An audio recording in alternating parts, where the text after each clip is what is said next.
Hey everybody, and welcome back to another Max Velocity weather forecast.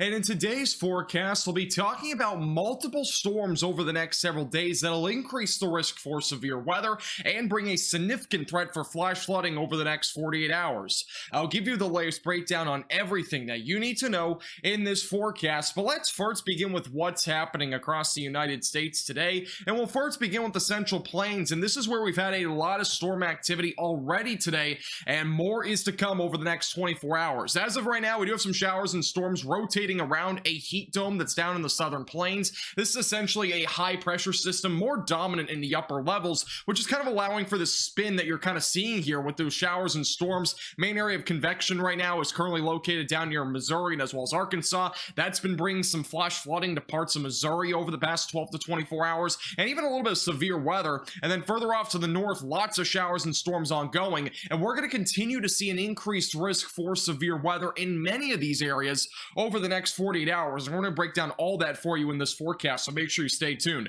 Back over to the west, we also have a little bit of convection down in the southwest United States. Areas like Arizona desperately need rainfall. Phoenix, Arizona is on a serious streak right now. They've had 110-degree plus days every single day so far in July, and obviously going into August, we're really hoping that does not continue to happen, but it's been brutally hot over there. And then back over on the East Coast, not a whole lot of activity happening here. Been pretty dry overall, and that's going to stay that way for the next couple of days. There will be a little bit of storm activity down in the southeast United States, which is fairly typical for this time of the year.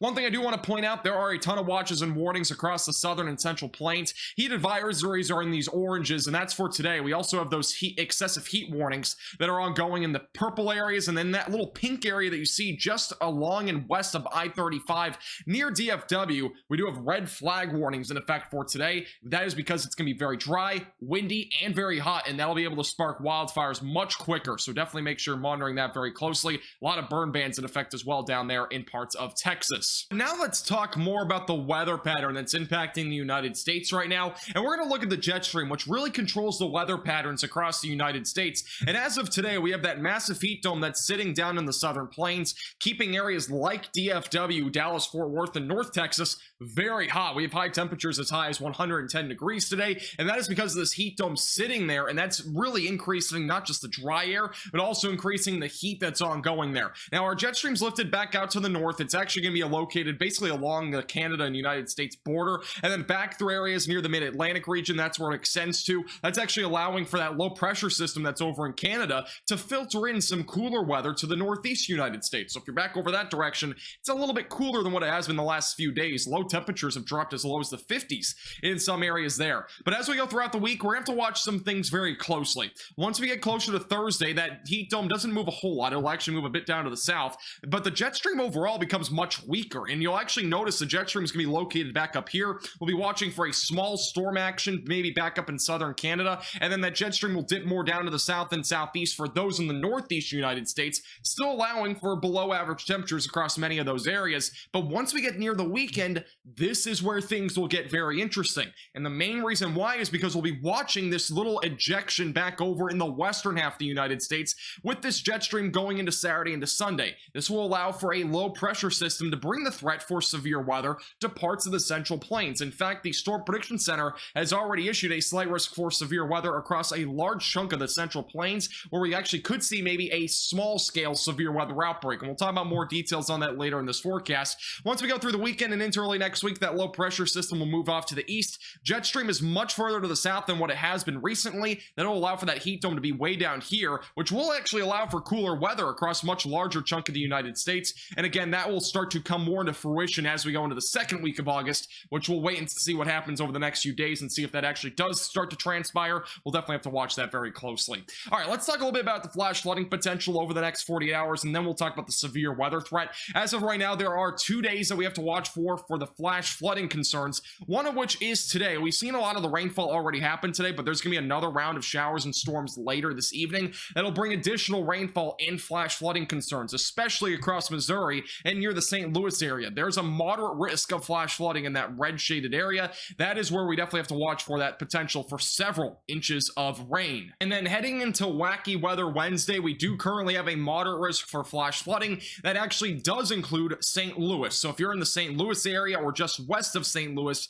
you're definitely going to want want to make sure you're monitoring the weather very closely because several inches of rain is forecasted to fall. In addition to this, you want to make sure if you're on the roadways, turn around, don't drown if you see any roads submerged by heavy rain as well as all that water that'll be on the roadways. All right, looking at the timing for today, not a whole lot of rain for the afternoon. This evening, though, showers and storms will ramp up again, and a lot of this will be fairly, slow moving, so that's going to cause a lot of issues. The storm development will go from northwest to southeast, really creating the concern for a lot of flash flood potential. Once we go to tomorrow morning, that rain will continue near the St. Louis area, and this is by 6 a.m. There's still going to be rain out there. By around lunchtime tomorrow, we're still going to be dealing with at least some showers. A lot of this activity will weaken out during the afternoon. Another round of showers and maybe a few storms will exist during the evening hours, and this could actually bring the threat for some severe weather to parts of the Ohio Valley and as well as, again, mainly Missouri. And this is where we'll be watching for the threat of damaging winds, isolated large hail, and even perhaps a brief tornado. So we'll have to watch this closely. Going closer to midnight, showers and storms will still rumble on. Look at how much rain is still falling near St. Louis.